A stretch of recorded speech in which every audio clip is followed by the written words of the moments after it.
What's going on, people? Um, this is video number 3, and yeah, this is video number 3. So, why I'm excited this morning is because I was looking through a few of my you can call it archives, the things that I wrote down, as far as like what I read, some of the things I think of, and I came across something that I would like to share with you all.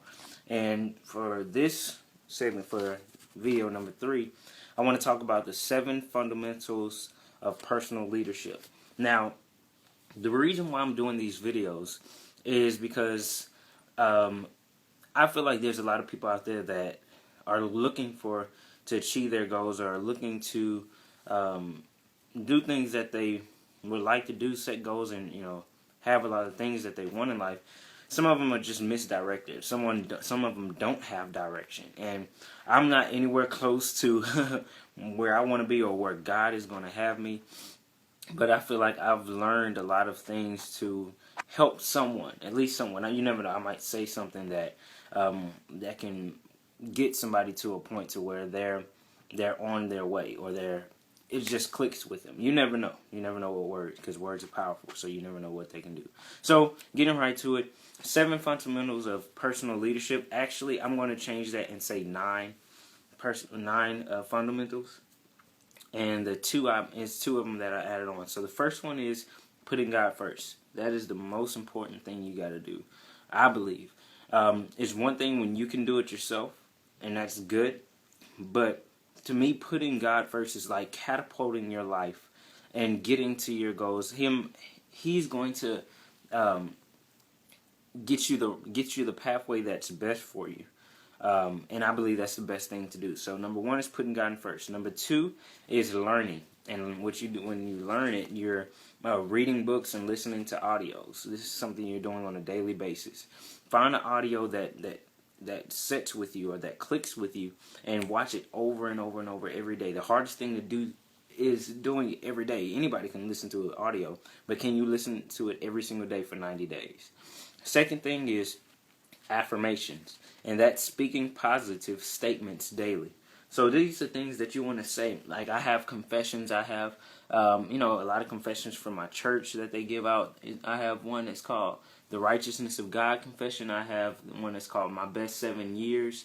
I have a confession that I used to say every morning. It was the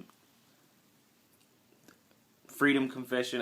It's just plenty of confessions. So find a confession, or just think of like a few phrases that you can say every single morning that resonates with you, and do that every single morning. And I promise you, only in the mornings. Well, you can do it any time of the day, but it's most effective to me in the mornings.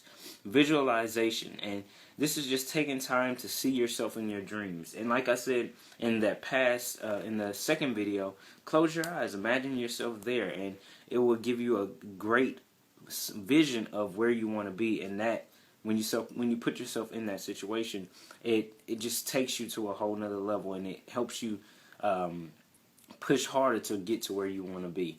The 5th one is journaling, and this says your life is a gift, and so it is worth recording.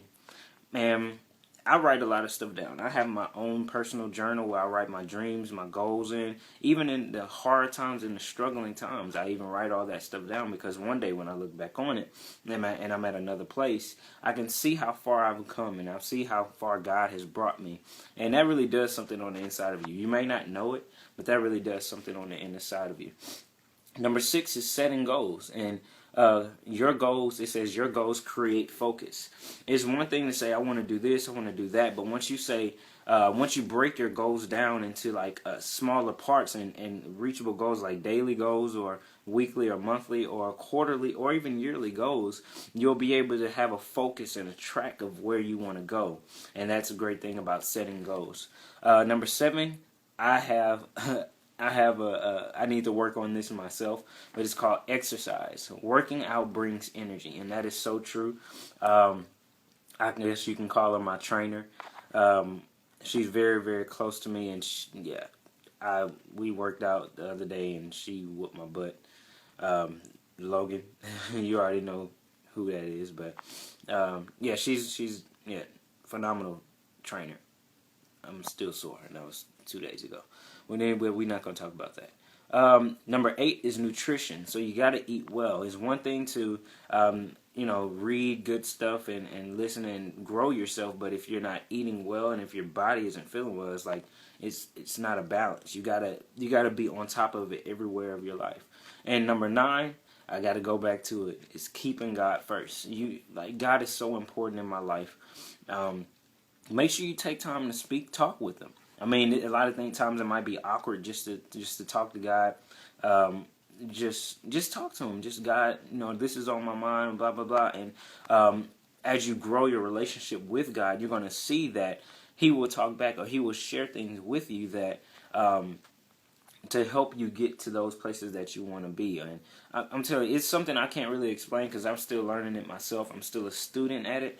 But once you get an understanding of how God works and how God wants to help you and how God wants us to succeed, and He put us on this earth to succeed, that's when you're going to start growing. That's when you're really going to start understanding.